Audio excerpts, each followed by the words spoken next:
அனைவருக்கும் வணக்கம். தமிழரசு இதழ் பிப்ரவரி 2026 நாம பார்க்கலாம். இந்த மந்த் கொஞ்சம் ரொம்ப இம்பார்ட்டன்ட். ஏன்னா இந்த மந்த்ல 5 வருடத்தில் நிகழ்த்தப்பட்ட சாதனைகள், திட்டங்கள், செயல்பாடுகள் அனைத்தையும் தொகுத்து இந்த ஒரே மந்த்ல கொடுத்துனுப்பாங்க. இதை நம்ம படிக்கிறதுனால அனைத்தையும் ரிவிஷன் பண்ற மாதிரியே இருக்கும். அதனால இந்த மந்த் கொஞ்சம் ரொம்ப இம்பார்ட்டன்ட் கொடுத்து படிங்க. ஃபர்ஸ்ட் திருக்குறள் பார்க்கலாம். மதிநுட்ப நூலோடுடையார்க்கு கதிநுட்பம் யாவுல முன் நிற்பவை. பொருள்: நூல் அறிவுடன் இயற்கையான மதிநுட்பமும் உள்ளவர்களுக்கு முன்னால் எந்த சூழ்ச்சிதான் எதிர்த்து நிற்க முடியாது. அதாவது நூல் அறிவுடன் இயற்கையான மதிநுட்பம் இருந்தால் எந்த ஒரு தடையும் அவர்களால் எளிதாக வெல்ல முடியும். எந்த ஒரு சூழ்ச்சியும் அவர்களுக்கு முன்னால் தோத்து போகும் என்பது இந்த திருக்குறளுக்கான பொருள். இதில் மொத்தம் 10 டாபிக் இருக்கு. நம்ம ஒவ்வொரு டாபிக்கா பார்த்துட்டு வரலாம். ஃபர்ஸ்ட் டாபிக், உங்க கனவே சொல்லுங்கள் திட்டம். 2026 ஜனவரி 9 அன்று தொடங்கப்பட்டது. இடம் திருவள்ளுவர் மாவட்டம், பொன்னேரி பாடியநல்லூர். இதன் நோக்கம் மக்களின் எதிர்கால கனவுகள் மற்றும் தேவைகளை கண்டறியவும் அவர்களது வசிப்பிடங்களுக்கே சென்று நேரடியாக அறிந்து கொள்ளவும் ஏற்படுத்தப்பட்டுள்ளது. தமிழ்நாடு மகளிர் மேம்பாட்டு நிறுவனத்தின் மூலம் இப்பணிக்காக மகளிர் சுய உதவி குழுக்களைச் சேர்ந்த சுமார் 50,000 உறுப்பினர்கள் தன்னார்வலர்களாக தேர்ந்தெடுக்கப்பட்டுள்ளனர். அவர்கள் ஒவ்வொரு வீட்டிற்கும் 2 முறை செல்வர். முதல் முறை வீட்டிற்கு செல்லும் போது விண்ணப்ப படிவத்தினை குடும்ப தலைவர் அல்லது உறுப்பினரிடம் வழங்குவர். பின்னர் இப்படிவத்தினை பூர்த்தி செய்து தரும்படி கோருவர். 2 நாட்களுக்கு பிறகு அவர்களின் வீட்டிற்கு சென்று படிவத்தினை பெற்றுக்கொண்டு கைபேசி செயலியில் பதிவேற்றம் செய்வர். கைபேசி செயலியில் பதிவேற்றிய பின்னர் அக்குடும்பத்திற்கு தனித்துவமான அடையாள எண்ணுடன் கூடிய கனவு அட்டையினை வழங்குவர். இந்த அட்டையின் மூலம் www.uks.tn.gov.in என்ற இணையதளத்தில் தங்களது கனவு கோரிக்கையின் நிலை குறித்து தெரிந்து கொள்ளலாம். இவைதான் இந்த திட்டத்திற்கான முக்கிய நோக்கம். இரண்டாவது டாபிக், தமிழ்நாடு வளர்ச்சி பாதை. 2026 ஜனவரி 20 அன்று தமிழ்நாடு சட்டப்பேரவையின் முதல் கூட்டத்தொடர் நடைபெறும். அப்போது தமிழ்நாடு ஆளுநர் திரு ஆர்.என். ரவி அவர்கள் இந்த உரையை வாசிக்காமலே வெளியேறிடுவாரு. இதற்கு முக்கிய காரணமாக முதலில் தேசிய கீதம் இசைக்கப்படவில்லை என்ற காரணத்திற்காகவும், இரண்டாவது காரணமாக இந்த உரையில் சில கருத்து வேறுபாடு இருப்பதாகவும் கூறி இந்த உரையை வாசிக்காமலே வெளியேறிடுவாரு. இதன் காரணமாக தமிழ்நாடு சட்டப்பேரவை தலைவர் திரு மு. அப்பாவு அவர்கள் இந்த உரையை வாசிப்பாரு. மொத்தம் இதுல 80 பாயிண்ட்ஸ் இருக்கு. இல்ல ஒவ்வொரு பாயிண்ட்ஸா நம்ம பார்த்துட்டு வரலாம்.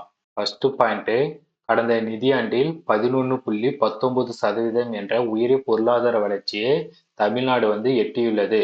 இரண்டாவது, பொங்கல் திருநாளை சிறப்பாக கொண்டாடும் விதமாக 6,936 கோடி ரூபாய் நிதி ஒதுக்கீட்டில் 2.23 கோடி குடும்பங்கள் பயன்பெறும் வகையில் ஒவ்வொரு அரிசி அட்டைதாரர்களுக்கும் 3,000 ரூபாயும், 1 கிலோ பச்சரிசியும், 1 கிலோ சர்க்கரையும், 1 முழு செங்கரும்பும் பொங்கல் பரிசாக வழங்கப்பட்டது.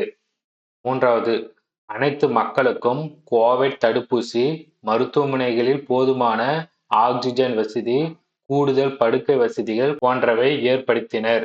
ஃபோர்த் பாயிண்ட்ஸ், தந்தை பெரியார் ஒரு கூற்று சொல்லி நிற்பாரு. ஆண்களுக்கு நிகரான உரிமையை பெண்களும் பெற வேண்டும் என்றால் அதற்கு கல்வியறிவு அடிப்படை தேவை என்றும், பெண்களுக்கு பொருளாதார சுதந்திரம் அவசியம் என்றும் வலியுறுத்தியவர் தந்தை பெரியார்.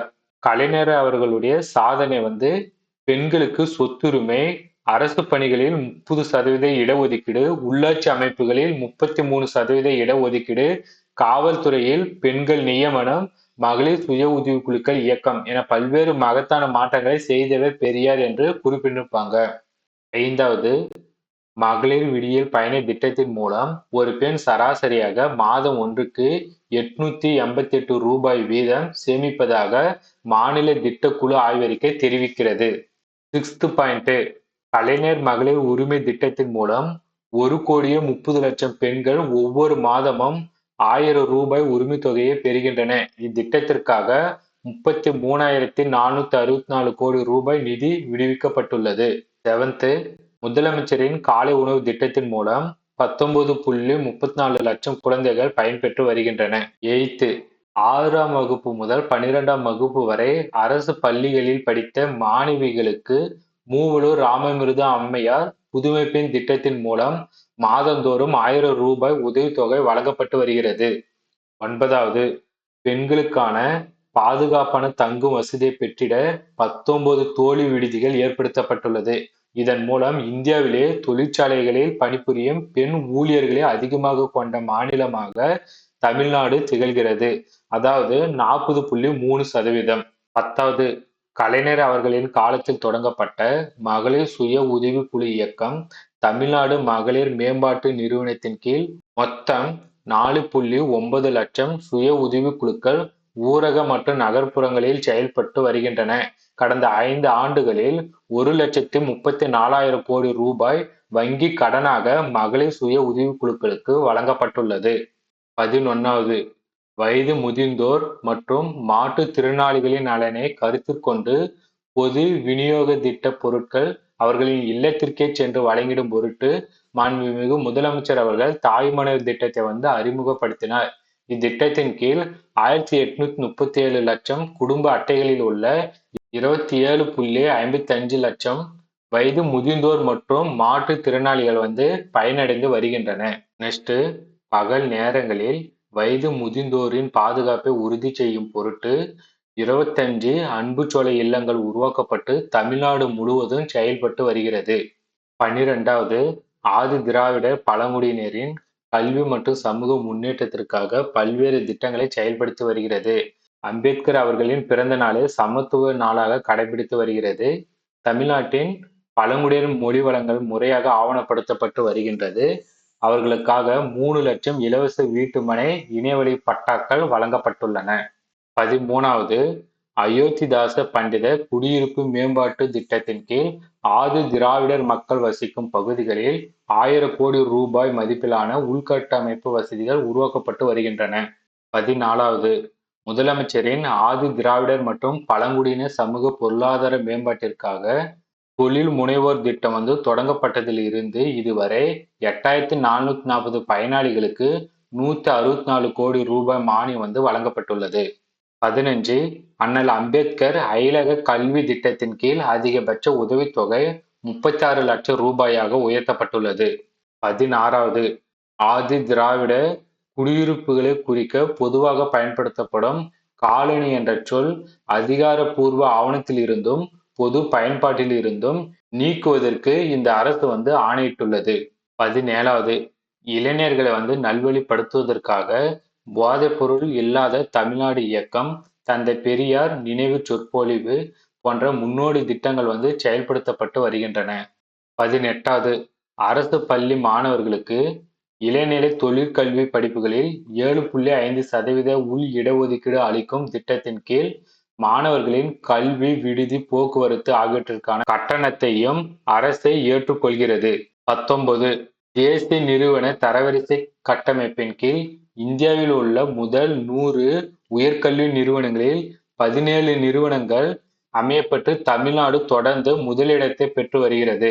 20வது, தமிழ்நாட்டில் கல்லூரிகளில் பயின்று வரும் 10 லட்சம் மாணவர்களுக்கு இந்த ஆண்டில் 2,172 கோடி ரூபாய் மதிப்பீட்டில் மடிக்கணினிகள் வழங்கப்பட்டு வருகின்றன.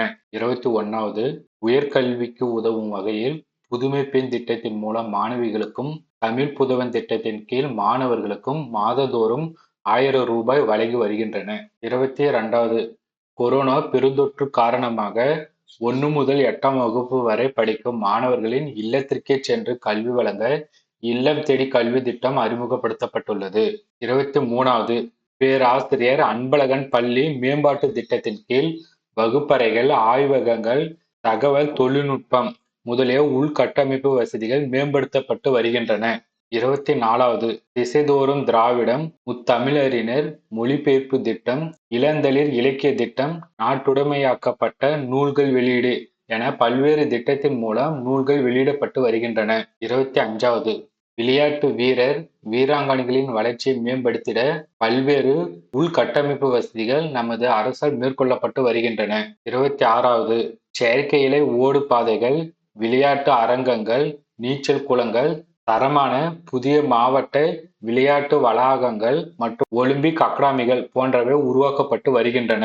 27வது கேலோ இந்திய மையங்கள், ஸ்டார் அகாடமிகள் போன்ற அமைப்புகள் விளையாட்டு வீரர்களின் திறனை மேம்படுத்த உருவாக்கப்பட்டுள்ளன. 28வது விளையாட்டு வீரர்களின் உடல் திறனை பாதுகாப்பதில் தனி அக்கறை காட்டும் இந்த அரசு ஒருங்கிணைந்த விளையாட்டு அறிவியல் மையங்கள் அமைத்துள்ளது. 29வது தொழிலாளர் நலத்துறையின் மூலம் நடத்தப்பட்ட 2437 வேலைவாய்ப்பு முகாம்களில் 3 லட்சத்திற்கும் மேலான இளைஞர்கள் தனியார் துறை நிறுவனங்களில் பணி நியமனங்களை பெற்றுள்ளன. 30வது எல்லாருக்கும் எல்லாம் என்றிருப்பதான இடம் நோக்கி நடக்கின்றது இந்த வையம் என்ற புரட்சி கவிஞர் பாரதிதாசனின் வரிகளுக்கேற்ப நகர்ப்புறங்களில் கிடைக்கும் அனைத்து வசதிகளும் ஊரக பகுதி மக்களுக்கும் கிடைத்திட வேண்டும் என்பதை நோக்கமாக கொண்டு இந்த அரசு செயல்பட்டு வருகிறது. 31 தமிழ்நாட்டினை குடிசைகளே இல்லாத மாநிலமாக உருவாக்கும் உயிரை நோக்கத்துடன் கலைஞர் வீடு வழங்கும் திட்டம் 2010ஆம் ஆண்டு முத்தமிழறிஞர் கலைஞர் அவர்களால் தொடங்கப்பட்டது. 32 சாலைகளை மேம்படுத்துவதற்காக முதலமைச்சரின் கிராம சாலைகள் மேம்பாட்டு திட்டத்தினை அறிமுகப்படுத்தியது. 33வது ஒன்றிய மாநில அரசுகளின் பங்களிப்பில் நாள் ஒன்றிற்கு நபர் ஒருவருக்கு 55 லிட்டர் பாதுகாப்பான குடிநீர் வழங்க வேண்டும் என்ற இலக்குடன் உயிர் நீர் கலக்கம் செயல்படுத்தப்பட்டு வருகிறது. 34வது அனைத்து கிராம அண்ணா மறுமலர்ச்சி திட்டம் 2ன் கீழ் ஒவ்வொரு கிராம ஊராட்சிக்கும் தேவையான அடிப்படை வசதிகள் ஏற்படுத்திட குறைந்தபட்ச அடிப்படை நிதியாக தலா 30 லட்சம் ரூபாயும் செயல்திறன் ஊக்க நிதியாக 5 லட்சம் ரூபாயும் வழங்கப்படுகிறது. 35வது சென்னை மற்றும் மாநிலத்தின் நகர்ப்புற பகுதிகளில் உள்ள குடியிருப்பு ஆக்கிரமிப்புகளை ஒருமுறை சிறப்பு வரன்முறைப்படுத்தும் திட்டத்தின் கீழ் இதுவரை 80,816 தகுதியான பயனாளிகளுக்கு பட்டா வழங்கப்பட்டுள்ளது. 36 இந்திய அளவில் விரைவாக நகரமயமாக்கும் மாநிலங்களில் தமிழ்நாடு முதன்மையானது. 37வது தமிழ்நாடு எங்கும் பாதுகாக்கப்பட்ட குடிநீர் வழங்கும் வகையில் 87 குடிநீர் திட்டங்களை ஏற்படுத்தியுள்ளது.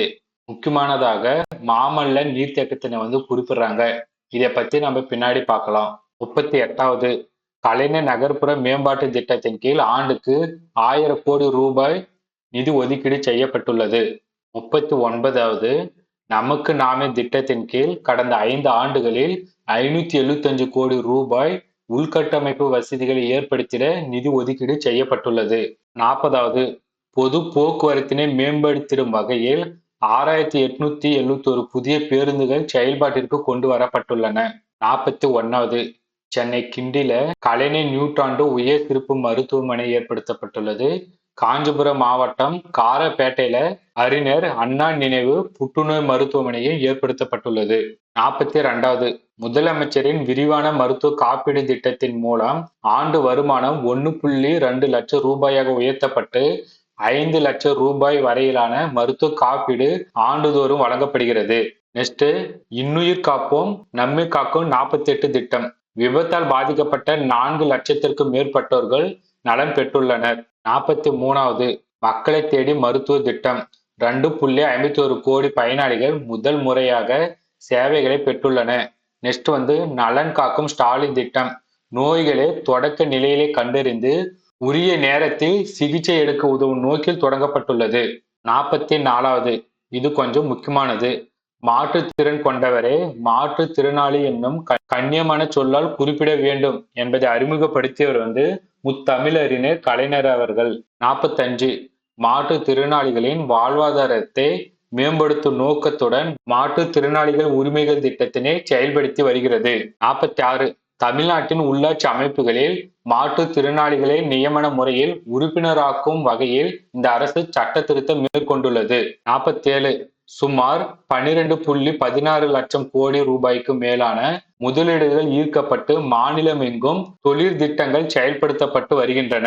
48வது முத்தமிழறிஞர் கலைஞர் சென்னையில் 2000ஆம் ஆண்டு நிறுவப்பட்ட டைட்டல் பூங்கா தகவல் தொழில்நுட்ப துறையில் உயரிய இடத்தை உறுதி செய்தது. 49 சென்னையில் 83 கோடி ரூபாய் மதிப்பீட்டில் நிதிநுட்ப நகரம் ஒன்று உருவாக்கப்பட்டு வருகிறது. 50வது தமிழ்நாட்டில் சுமார் 40 லட்சம் குறு சிறு மற்றும் நடுத்தர தொழில் நகரங்கள் செயல்பட்டு வருகின்றன. 51 தமிழ்நாட்டில் உயர்ந்து வரும் மின் தேவையை நிறைவு செய்திடும் நோக்கில் உடான்குடி மற்றும் எண்ணூர் அனல் மின் நிலையங்களில் 2640 மெகாவாட் மின் உற்பத்தி திறன் கொண்ட புதிய அலகுகள் அமைக்கும் பணி நிறைவு பெறும் தருவாயில் உள்ளன. 52 மேட்டூர் அணையினை பாசன வசதிக்காக 459 கோடி ரூபாய் செலவில் தூர்வாரும் பணிகள் மேற்கொள்ளப்பட்டு வருகின்றன. 53 2021-22 ஆண்டு நிதியாண்டு முதல் வேளாண்மை மற்றும் உழவர் நலத்துறைக்கென்ற தனி நிதிநிலை அறிக்கை அளிக்கப்பட்டு வருகிறது. 54 மண்ணிற்கேற்ற விவசாயத்தை ஊக்குவிக்கும் வகையில் 55 மாவட்டங்களில் சிறுதானிய இயக்கம் முடிவிக்கப்பட்டுள்ளது. 55 முதலமைச்சரின் மண்ணுயிர் காத்து மண்ணுயிர் காப்போம் ஒரு அரசு திட்டமாக மட்டுமின்றி ஒரு சூழல் இயக்கமாகவும் மாறியுள்ளது. 56வது நெல் சாகுபடி பரப்பை அதிகரிக்க டெல்டா அல்லாத மாவட்டங்களில் சிறப்பு தொகுப்பு திட்டம் மற்றும் டெல்டா பகுதிகளில் குறுவை சிறப்பு தொகுப்பு திட்டம் தொடங்கப்பட்டுள்ளது. இதை பத்தி நம்ம பின்னாடி பார்க்கலாம். 57வது சென்னையில டாக்டர் ராதாகிருஷ்ணன் சாலையில் கலைஞர் நூற்றாண்டு பூங்காவை இந்த அரசு அமைத்துள்ளது. 58வது 13,500 ஹெக்டேர் பரப்பு நிலம் புதிய காப்பு வனங்களாக வகைப்படுத்தப்பட்டுள்ளது. 59வது கடந்த 4 ஆண்டுகளில் 3 வனவிலங்கு சரணாலயம், 3 பறவைகள் சரணாலயம், 1 யானை காப்பகத்தையும் அறிக்கை செய்ததன் மூலம் 286 லட்சம் ஹெக்டேர் நிலப்பரப்பு மேம்படுத்தப்பட்ட சட்ட பாதுகாப்பினை பெற்றுள்ளது. 60வது வைகை நதி நாகரிகத்தை எடுத்துக்காட்டும் வகையில் கீழடி அருங்காட்சியகம் அமைக்கப்பட்டுள்ளது. 61வது 425 கோடி ரூபாய் அரசு நிதி ஒதுக்கீட்டில் 352 திருக்கோயில்களில் திருப்பணிகள் மேற்கொள்ளப்பட்டு இதுவரை 76 திருக்கோயில்களில் திருக்குட முழக்குகள் நடைபெற்றுள்ளன. 62வது சிறுபான்மையின மாணவர்கள் வெளிநாட்டு பல்கலைக்கழகங்களில் உயர்கல்வி பயில கல்வி உதவித்தொகை வழங்கும் புதிய திட்டம் அறிமுகப்படுத்தப்பட்டுள்ளது. 63வது முதல்வரின் முகவரி திட்டத்தின் கீழ் இணையதளம், கைபேசி செயலி, கட்டணமில்லா தொலைபேசி எண் 1100 உள்ளிட்ட பல்வேறு வழிகளில் பெறப்படும் மனுக்களுக்கு தனித்துவமான அடையாள எண் வழங்கப்பட்டு மனுதாரர்களுக்கு அவர்கள் மனுவின் நிலையினை தெரிந்து கொள்ளும் வசதி ஏற்படுத்தப்பட்டுள்ளது. 64வது மக்களுடன் முதல்வர் திட்டம் நவம்பர் 2023 முதல் மார்ச் 2025 வரை 3 கட்டங்களாக செயல்படுத்தப்பட்டுள்ளது. இத்திட்டத்தின் கீழ் மொத்தம் 4835 முகாம்கள் நடத்தப்பட்டு 23.49 லட்சம் மனுக்களுக்கு தீர்வு காணப்பட்டுள்ளது. நெக்ஸ்ட் உங்களுடன் ஸ்டாலின் திட்டம் ஜூலை 15, 2025 முதல் நவம்பர் மாதம் 2025 வரை 10,000 முகாம்கள் நடத்தப்பட்டுள்ளன. இதுல ஊரக பகுதியில் 15 துறை 46 சேவைகள், நகர்ப்புற பகுதி 13 துறை 43 சேவைகள் வழங்கப்பட்டுள்ளன. 65வது தமிழ்நாடு உறுதியளிப்பு ஓய்வூதிய திட்டம் ஆண்டுதோறும் செயல்படுத்தப்பட்டு வருகிறது.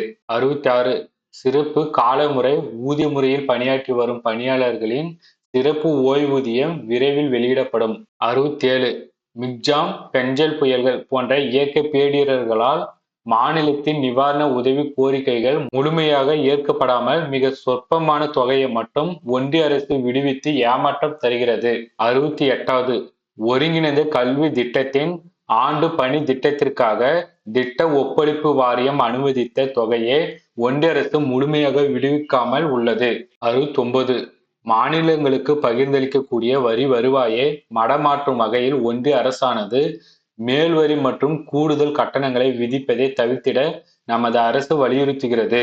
70வது மகாத்மா காந்தி தேசிய ஊரக வேலை உறுதி திட்டத்தினை வளர்ச்சியடைந்த இந்திய ஊரக வேலைவாய்ப்பு உறுதி மற்றும் வாழ்வாதார இயக்கம் ஊரகம் என்ற புதிய திட்டத்தினை அறிமுகப்படுத்தியுள்ளது. 71வது மகளிர் நல மேம்பாட்டிற்கான திட்டங்கள் கலைஞர் மகளிர் உரிமை திட்டம், மகளிர் விடியல் பயண திட்டம், புதுமை பெண் திட்டம், பத்திரப்பதிவில் பெண்களுக்கு கட்டண சலுகை என்று பல்வேறு திட்டங்களை ஏற்படுத்தியுள்ளது. 72வது மகளிர் நலன் மற்றும் மேம்பாட்டிற்காக இந்த அரசு செயல்படுத்தி வரும் பல்வேறு நல திட்டங்களில் பெரும்பான்மையானவை மாநிலத்தின் சொந்த நிதியிலிருந்து மட்டுமே செயல்படுத்தப்படுபவை. 73 பாக் வளைகுடாவின் பாரம்பரிய மீன்பிடிப்பு பகுதிகளில் மீன்பிடி தொழிலில் ஈடுபடும் போது வழி தவறி இலங்கையின் கடல் பகுதியில் ஏற்படும் பிரச்சினைக்கான தீர்வாக கூட்டு பணிக்குழுவை மீண்டும் உயிர்ப்பித்திடவும் இரு தரப்பும் ஏற்றுக்கொள்ளக்கூடிய நிலையான தீர்வை எட்டிடவும் வலியுறுத்துகிறது. 74வது ஒன்றிய அரசு சென்னை மெட்ரோ ரயில் இரண்டாம் கட்டத்திற்காக 50:50 என்ற விகிதத்தில் பங்கு மூலதன உதவி வழங்க ஒப்புதல் அளித்தது. இருப்பினும் நிதி வழங்கப்படவில்லை. 75வது சன்ட் அடிப்படையில் மற்ற மாநிலங்களில் அனுமதிக்கப்பட்ட நகரங்களுடன் ஒப்பிடும்போது அவற்றை விட பெரிய நகரமான கோவை மற்றும் மதுரை மெட்ரோ ரயில் திட்டங்களை செயல்படுத்த மத்திய அரசு நிதி வழங்கப்படவில்லை. 76வது 1968ஆம் ஆண்டு பேரறிஞர் அண்ணா அவர்கள் வகுத்து வந்த இருமொழி கல்வி திட்டத்தினை நாம் நமது இரு கண்கள் போலவே காத்து வருகிறோம். 77 இந்தி மொழி திணிப்பை எதிர்த்து தீர்மானங்களை நிறைவேற்றியுள்ளது. 78 உயர்தனி செம்மொழியின் பெருமையினை உலகறிய செய்தது. 79 2030ஆம் ஆண்டிற்குள் மாநிலத்தில் உள்ள 1,91,00,000 குடும்பங்களுடைய கனவுகளை நிறைவேற்றிடும் வகையில் உங்கள் கனவை சொல்லுங்கள் திட்டம் தொடங்கப்பட்டுள்ளது. 80வது மகாகவி பாரதியார் வாழிய செந்தமிழ் வாழ்க நற்றமிழர் வாழிய பாரத மணித்தருநாடு என்று மகாகவி பாரதியாருடைய கூற்றை சொல்லி இந்த உரையை முடித்து நிற்பாங்க. இந்த 80 பாயிண்ட்டுமே நீங்க ஒரு முறை படிச்சு ரிவிஷன் பண்ணுங்க. இதில் இருந்து கண்டிப்பா கொஸ்டின் கேட்பாங்க. இதுக்கு முன்னாடி இதுல இருந்து நிறைய கொஸ்டின் கேட்டுன்னு இருப்பாங்க. அதனால நீங்க இது ஒரு முறை கண்டிப்பா படிங்க. இந்த 80 பாயிண்ட்டுமே முக்கியமானது. நெக்ஸ்ட் நாம 3வது டாபிக் பார்க்கலாம். தமிழ்நாடு தலை நிமிர்ந்து விட்டது. தமிழ்நாடு சட்டப்பேரவையில் ஆளுநர் உரைக்கு நன்றி தெரிவிக்கும் விதமாக தமிழ்நாடு முதலமைச்சர் திரு மு.க. ஸ்டாலின் அவர்கள் அளித்த பதிலுரை. இதுல மொத்தம் 50 பாயிண்ட்ஸ் இருக்கு. நம்ம ஒவ்வொரு பாயிண்ட்ஸா பார்த்துட்டு வரலாம். ஆட்சி பொறுப்பேற்ற போதும் நான் போட்ட முதல் கையெழுத்து மகளிருக்கான விடியல் பயணத்திற்காகத்தான். இந்த பயணங்களால் மாதந்தோறும் 800 ரூபாய் முதல் 1200 ரூபாய் வரை ஒவ்வொரு மகளிரும் சேமிக்கின்றன. இதன் மூலம் 2021 மே மாதத்தில் இருந்து இப்போது வரை தோராயமாக 60,000 ரூபாய் வரை சேமிக்கிறார்கள். 2வது பாயிண்ட்ஸ் கலைஞர் மகளிர் உரிமை தொகை திட்டம். 1,31,00,000 மகளிருக்கு மாதந்தோறும் 1000 ரூபாய் உரிமை தொகை வழங்குகிறோம். இத்திட்டத்தில் இதுவரை ஒவ்வொரு மகளிருக்கும் 29,000 ரூபாய் கொடுத்திருக்கிறோம். தமிழர் திருநாளான பொங்கல் திருநாளை மிக சிறப்பாக கொண்டாடுவதற்கு 2,23,00,000 குடும்பங்களுக்கு 3,000 ரூபாய் வழங்கினோம். தமிழ்நாடு முழுவதும் 20,59,000 பள்ளி குழந்தைகள் தினமும் காலையில் சூடான சத்தான சுவையான உணவை சாப்பிடுகிறார்கள். 5வது நாள் முதல்வன் திட்டத்தில் 48,65,000 பயிற்சி சான்றிதழ்கள் வழங்கப்பட்டிருக்கின்றன. 6வது புதுமை பெண் மற்றும் தமிழ் புதுவன் திட்டங்களில் 12 லட்சம் மாணவ மாணவிகள் மாதந்தோறும் 1000 ரூபாய் பெறுகிறார்கள். 7வது 2003 முதல் 2021 வரை அண்ணல் அம்பேத்கர் அயலக உயர்கல்வி திட்டத்தில் 6 மாணவர்கள் மட்டுமே பயனடைந்திருக்கிறார்கள். ஆனால் கடந்த 5 ஆண்டுகளில் இந்த திட்டத்தில் 355 மாணவர்களுக்கு 162 கோடி ரூபாய் வழங்கப்பட்டு ஆக்ஸ்போர்ட் உள்ளிட்ட உலகின் முன்னணி பல்கலைக்கழகங்களில் படித்திருக்கிறார்கள். 8 அரசு ஊழியர்களுடைய 23 ஆண்டு கோரிக்கையான உறுதியளிக்கப்பட்ட ஓய்வூதிய திட்டத்தை அறிவித்திருக்கின்றோம். நம்ம ஆட்சிக்கு வந்தபோது அரசு ஊழியர்களுக்கு 17% இருந்த அகவிலைப்படியே இப்பொழுது 58% என்னும் அளவுக்கு உயர்த்தி வழங்கியிருக்கிறோம். 9வது 2 லட்சம் விவசாயிகளுக்கு புதிய இலவச மின் இணைப்புகள். 10வது 14 புதிய உழவர் சந்தைகள் தொடக்கம். 11வது 2,56,00,000 பேர் மக்களை தேடி மருத்துவ திட்டத்தில் பயன்பெற்றிருக்கிறார்கள். 12வது இன்னுயிர் காப்போம் நம்மை காக்கும் 48 திட்டத்தில் சாலைக்குள்ளான 5 லட்சத்துக்கும் அதிகமானோரின் உயிர்கள் காப்பாற்றப்பட்டு இருக்கின்றது. அவர்களுக்கு 483 கோடி ரூபாய்க்கு காப்பீடு வழங்கப்பட்டு இருக்கிறது. 13வது கடந்த 5 ஆண்டுகளில் மகளிர் சுய உதவி குழுக்களுக்கு 1,34,000 கோடி ரூபாய் கடன் உதவி வழங்கப்பட்டிருக்கிறது. 14 2 லட்சம் பேருக்கு கலைஞர் கனவு இல்ல வீடுகள் கட்டப்பட்டுள்ளது. 15 22,71,000 ஏழை எளிய குடும்பங்களுக்கு இலவச வீட்டுமனை பட்டா. 16 4,000 கோயில்களுக்கு குடமுழுக்கு. 17 8,000 கோடி ரூபாய் மதிப்பிலான கோயில் சொத்துக்கள் மீட்பு. 18 12 லட்சம் கோடி ரூபாய் மதிப்பிலான புதிய தொழில் முதலீடுகள் ஈர்ப்பு. 19 தாய் மணவர் திட்டத்தில் மூத்த குடிமக்கள் மற்றும் மாற்றுத்திறனாளிகள் 27,55,000 பேருக்கு வீடு தேடி ரேஷன் பொருட்கள். 20 5,700 கோடி ரூபாய் மாற்றுத்திறனாளிகள் நலனுக்கான ஒதுக்கீடு. 21 சர்வதேச தேசிய அளவிலான போட்டிகளில் வென்ற 200 விளையாட்டு வீரர்களுக்கு அரசு பணி. 22 கிண்டியில் கலைஞர் நூற்றாண்டு உயர் சிறப்பு மருத்துவமனை. 23 மதுரையில் கலைஞர் நூற்றாண்டு நூலகம். 24 சென்னையில் கிளாம்பாக்கம் கலைஞர் நூற்றாண்டு பேருந்து முனையம். 25 திருச்சி பஞ்சப்பூரில் கலைஞர் ஒருங்கிணைந்த பேருந்து முனையம். 26வது பாயிண்ட் முதல்வர் படைப்பகங்கள். 27 38 மாதிரி பள்ளிகள். 28வது 37 அரசு கலை மற்றும் அறிவியல் கல்லூரிகள். 29வது 10 லட்சம் மாணவர்களுக்கு மடிக்கணினிகள். 30வது 19 தோழி விடுதிகள். 31வது பாயிண்ட் 141 மினி ஸ்டேடியங்கள். 32 பழங்குடியினர் வாழ்க்கை தரத்தை உயர்த்த 1000 கோடி ரூபாய் தொல்குடி திட்டங்கள். 33வது 1000 கோடி ரூபாயில் அயோத்திதாசர் பெயரிலான ஆதி திராவிட குடியிருப்புகள் மேம்பாட்டு திட்டம். 34 6045 கோடி ரூபாயில் வட சென்னை வளர்ச்சி திட்டம். 35 நெடுஞ்சாலைத்துறை மூலமாக 24,774 கிலோமீட்டர் நீள சாலைகள், 150 உயர்மட்ட பாலங்கள். 36 20,484 கிலோமீட்டர் தூரத்துக்கு கிராம சாலைகள் மேம்பாடு. 37 121 தடுப்பு அணைகள். 38 101 அணைக்கட்டுகள். 39 மிக நீளமான ஜிடி நாயுடு மேம்பாலம். 40வது மிக நீளமான வீரமங்கை வேலு நாச்சியார் மேம்பாலம். இந்த மேம்பாலத்தை பற்றி விரிவாக நம்ம பின்னாடி பார்க்கலாம். 41வது 87 கூட்டு குடிநீர் திட்டங்கள் மூலம் சுமார் 3 கோடி மக்கள் பயன்பெறும் 75 இலவச வீட்டு இணைப்புகள். 42வது விடுதலை போராட்ட வீரர்கள் உள்ளிட்ட முக்கிய தலைவர்களுக்கு 23 மணி மண்டபங்கள் 70 சிலைகள் அமைக்கப்பட்டுள்ளன. 43 சென்னை வள்ளுவர் கோட்டம் சீரமைப்பு. 44 கேரளா மாநிலம் வைக்கத்தில் பெரியார் நினைவகம் சீரமைப்பு. 45 கீழடி அருங்காட்சியகம். 46 பொருணை அருங்காட்சியகம்.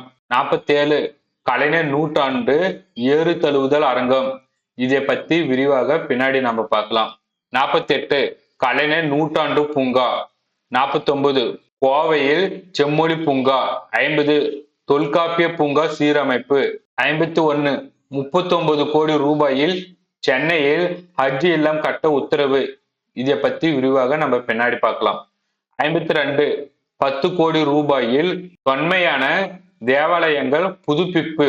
நெக்ஸ்ட் சில புள்ளி விவரங்களை முதலமைச்சர் அவர்கள் குறிப்பிடுவாரு. இது ரொம்ப முக்கியமானது. நாம இதை பார்க்கலாம். தமிழ்நாட்டின் மொத்த உள்நாட்டு உற்பத்தி 17,23,698 கோடி ரூபாயாக உயர்ந்திருக்கிறது. தமிழ்நாட்டில் தனிநபர் வருமானம் 3,58,000 ரூபாய். இது தேசிய சராசரியை விட 1.74 மடங்கு அதிகம். அரசு மேல்நிலை பள்ளிகளில் 98.3% அறிவியல் ஆய்வக வசதிகள் தமிழ்நாட்டில் தான் இருக்கிறது. ஆனால் அகில இந்திய அளவில் 50% பள்ளிகளில் தான் இந்த வசதி இருக்கிறது. உயர்கல்வி நிறுவனங்களுக்கான ஒன்றிய அரசின் தரவரிசையில் தலை சிறந்த 100 கல்லூரிகள் பட்டியலில் 33 கல்லூரிகள் தமிழ்நாட்டில் மட்டுமே இருக்கின்றது. மாநில அரசுகளால் நடத்தப்படும் தலை சிறந்த 50 பல்கலைக்கழகங்களில் 10 பல்கலைக்கழகங்கள் நம்முடைய தமிழ்நாட்டில் தான் இருக்கிறது. நிதி ஆயோக் வெளியிட்ட நிலையான வளர்ச்சி இலக்குக்கான குறியீட்டில் தமிழ்நாடு 788 புள்ளிகளோடு இந்தியாவில் 2வது இடத்தில் உள்ளது.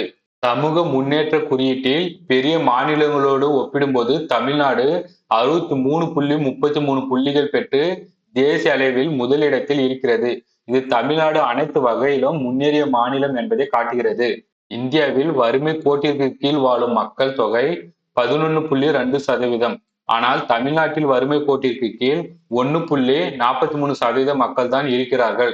அதையும் இல்லாமல் ஆக்குவதற்கு தாய் மாணவர் திட்டத்தை தொடங்கி செயல்படுத்தி கொண்டிருக்கிறோம். மக்களை தேடி மருத்துவ திட்டம் ஐநா அமைப்பின் விருதை பெற்றிருக்கிறது. இந்தியாவிலே அதிக தொழிற்சாலைகள் கொண்ட மாநிலம் நம்முடைய தமிழ்நாடு தான். புத்தாக்க நிறுவனங்களை உருவாக்குவதில் best performer state start up தரவரிசை பட்டியலில் 2018 கடைசியில் இருந்த தமிழ்நாடு 2022 ஆண்டுக்கான தரவரிசையில் முதலிடத்தில் அடைந்திருக்கிறது. ஏற்றுமதி தயார் நிலை குறியீட்டில் இந்தியாவிலே தமிழ்நாடு 80.89 புள்ளிகளுடன் முதலிடம். மின்னணு சாதனங்கள் ஏற்றுமதியில் தேசிய அளவில் 41.23% பெற்று நாட்டிலேயே முதன்மை மாநிலமாக விளங்குகிறது. தோல் பொருட்கள் மற்றும் ஜவுளி ஆகிய பொருட்கள் ஏற்றுமதியில் முதன்மை மாநிலம். ஒட்டுமொத்த நாட்டின் காலணி மற்றும் தோல் பொருட்கள் ஏற்றுமதியில் தமிழ்நாடு 38% பங்கு வகிக்கிறது. பன்னாட்டு முக்கியத்துவம் வாய்ந்த 20 ராம்சார் தலங்கள் தமிழ்நாட்டில் தான் இருக்கிறது. நெக்ஸ்ட், எண்ணெய் வித்துக்கள், நிலக்கடலை, கரும்பு உற்பத்தி திறனில் முதலிடம். நெக்ஸ்ட், மக்காச்சோள உற்பத்தி திறனில் 2வது இடம். அதிக அளவு உள்நாட்டு சுற்றுலா பயணிகள் வருகை புரிந்த மாநிலமாக இந்தியாவில் தமிழ்நாடு 2வது இடம். இது கொஞ்சம் ரொம்ப இம்பார்ட்டன்ட்.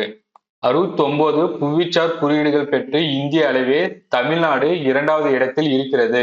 நாம் ஆட்சி பொறுப்புக்கு வரும்போது 73ஆக இருந்த பேறுகால இறப்பு விகிதத்தை 40 ஆகவும், குழந்தை இறப்பு விகிதத்தை 10.4 இருந்து 6.9 குறைத்திருக்கிறோம். மாற்றுத்திறனாளிகளுக்கு சிறப்பாக சேவை புரிந்த முதல் மாநிலமாக தேர்வு செய்யப்பட்டு ஒன்றிய அரசால் தமிழ்நாடு விருது பெற்றிருக்கிறது. சிறந்த நீர் மேலாண்மைக்காக தேசிய அளவில் 3வது இடம் தமிழ்நாடு பெற்றிருக்கிறது. காசு நோயை ஒழிக்க தமிழ்நாடு எடுத்து வரும் முயற்சிகளை பாராட்டி தமிழ்நாட்டின் 9 மாவட்டங்களுக்கு விருதுகள் வழங்கப்பட்டிருக்கின்றது.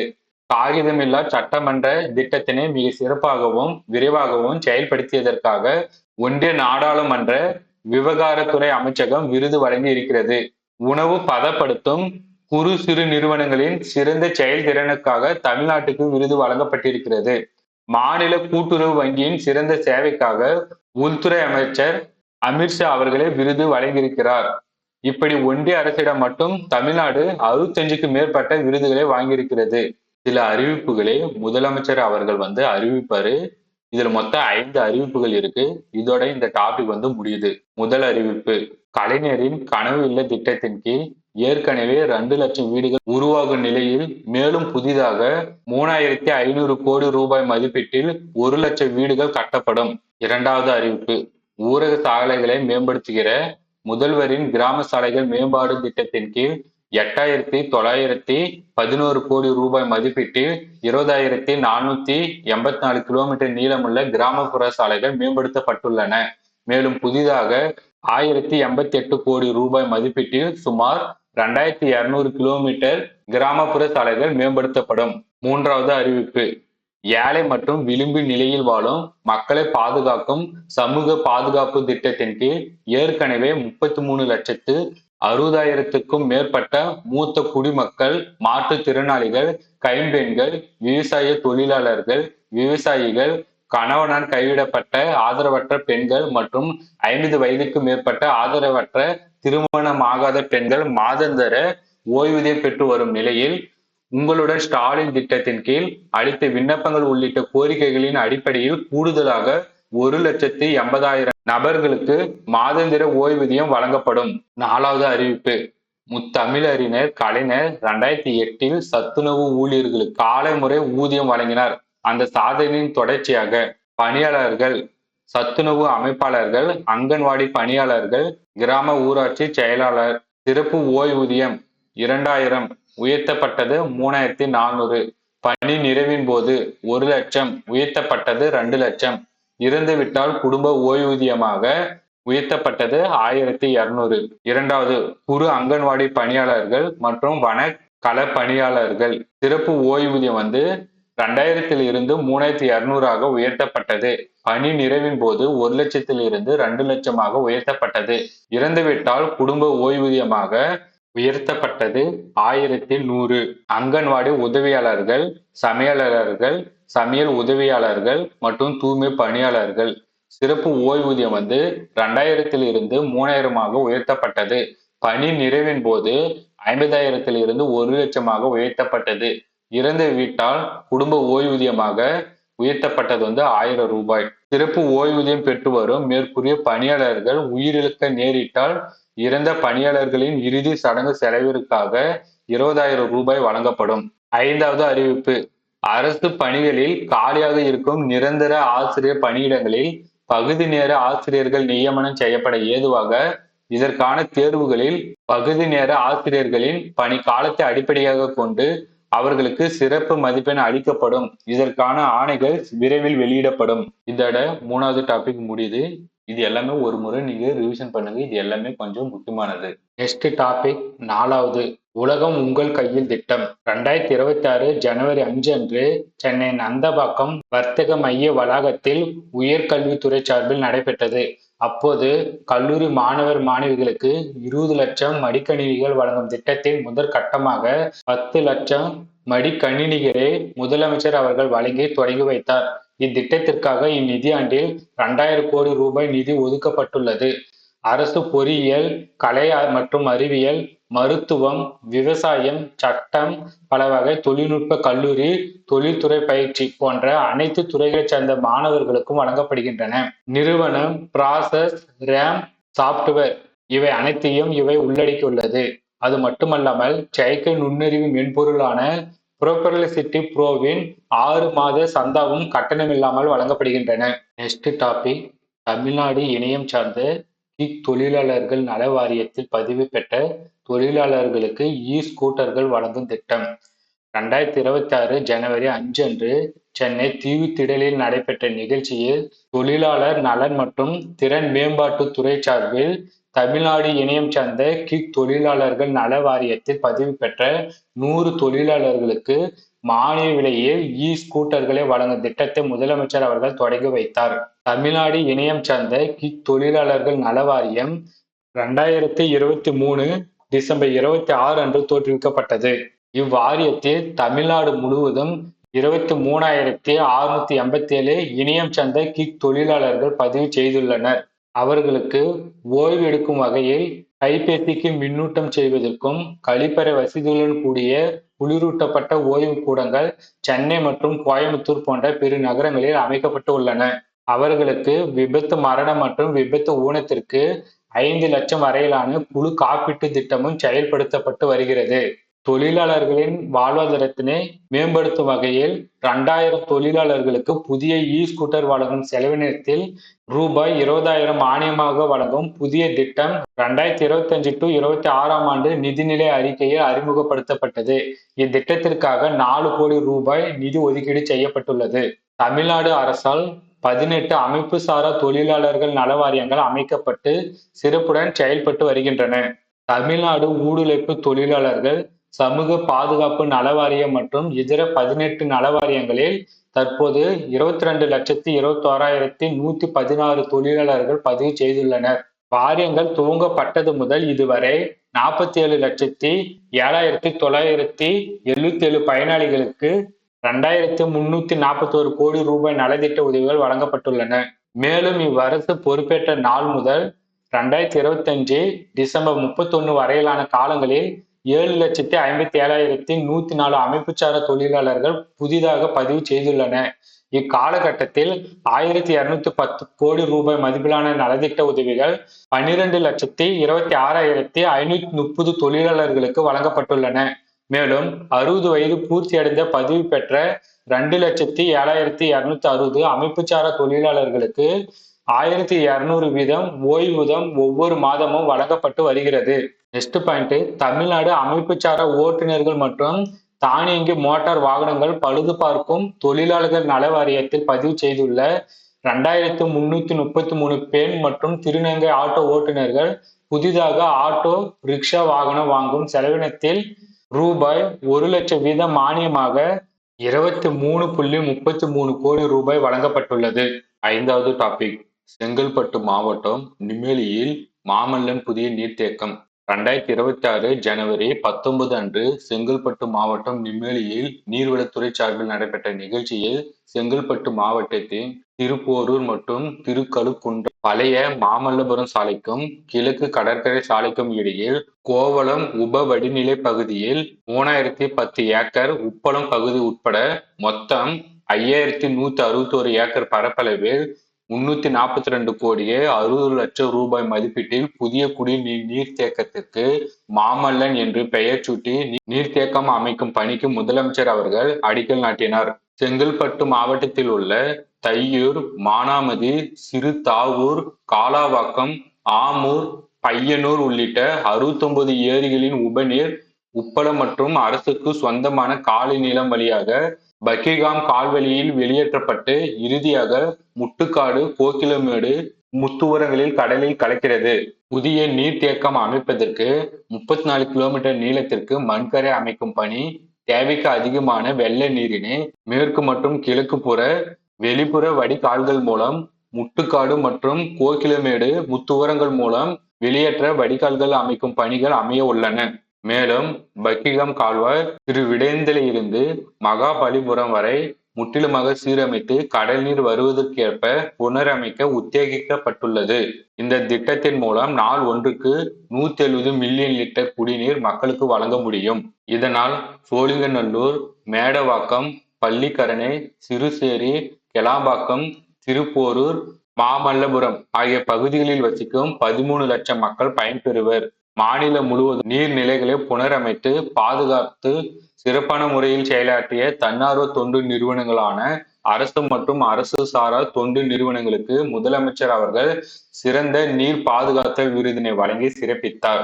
பார்க்க வேண்டியது மாமல்ல நீர்த்தேக்கம் எந்த ஊர்ல அமைய உள்ளது, நெக்ஸ்ட் எந்தெந்த ஊர் வழியாக எந்த கால்வாயில் வெளியேற்றப்பட்டு இறுதியாக எங்கு கடலில் கலக்கிறது. நெக்ஸ்ட் டாபிக், மகாத்மா காந்தி தேசிய ஊரக வேலை உறுதி திட்டம். 2005 ஆகஸ்ட் 25 தேசிய ஊரக வேலைவாய்ப்பு உறுதியளிப்பு சட்டம் 2006 பிப்ரவரி 2 அன்று திட்டம் நடைமுறைக்கு வந்தது. 2009 அக்டோபர் 2 மகாத்மா காந்தி தேசிய ஊரக வேலைவாய்ப்பு உறுதியளிப்பு திட்டம் என பெயர் மாற்றாங்க. அதாவது 2005 சட்டமா இருக்கு, 2006 திட்டமா நடைமுறைப்படுத்துறாங்க, 2009 பெயர் மாற்றாங்க. இவை மத்திய ஊரக வளர்ச்சி அமைச்சகத்தின் கீழ் செயல்படுகிறது. விண்ணப்பித்த 15 நாட்களுக்குள் வேலை வழங்கப்பட வேண்டும். தவறும் பட்சத்தில் வேலையின்மை உதவித்தொகை வழங்கப்பட வேண்டும். வேலை அட்டையின் செல்லுபடியாகும் காலம் 5 ஆண்டுகள். அதன் பிறகு புதுப்பிக்கப்பட வேண்டும். மாற்றுத்திறனாளிகளுக்கு வேலை வழங்கிய முதல் மாநிலம் தமிழ்நாடு. குறைந்தபட்சம் 1/3 பங்கு பெண்களாக இருக்க வேண்டும். அதாவது 33%. 90:10 என்ற விகிதத்தில் மத்திய மாநில அரசு நிதி பகிர்வு கொள்ளப்படுகிறது. மறுபடியும் 2025 பெயரை மாற்றி இந்த திட்டத்தை விரிவுபடுத்துறாங்க. வளர்ச்சியடைந்த இந்தியா ஊரக வேலைவாய்ப்பு உறுதி மற்றும் வாழ்வாதார திட்டம் DBG ராம்ஜி என பெயர் மாற்றம். குறைந்தபட்ச வேலை நாட்களை 100 125 நாட்களாக உயர்த்துவது. வெறும் உடல் உழைப்பு மட்டுமின்றி திறன் சார்ந்த வேலைகளையும் கிராமப்புற இளைஞர்களுக்கு வழங்குவது. 2047க்குள் இந்தியாவை வளர்ந்த நாடாக மாற்றும் இலக்கின் கீழ் கிராமப்புற வாழ்வாதாரத்தை ஒரு மிஷன் அடிப்படையில் கொண்டு வருவது. நிதி கசிவை தவிர்க்கவும், போலி பயனாளிகளை நீக்கவும், ஆதார் அடிப்படையிலான பண பட்டுவாடா மற்றும் முகம் அடையாளம் காணும் முறையை கட்டாயமாக்குவது. திட்டத்தை செயல்படுத்த நிர்வாக செலவு உச்சவரம்பை 6 9% உயர்த்தியுள்ளது. இதன் மூலம் அடிமட்ட அளவில் திட்டத்தை சிறப்பாக கண்காணிக்க முடியும். ஒவ்வொரு கிராம ஊராட்சியும் தங்களுக்கு தேவையான பணிகளை தாங்களே திட்டமிடும். வளர்ச்சியடைந்த கிராம ஊராட்சி திட்டங்களை உருவாக்குவதை ஊக்குவித்தல்.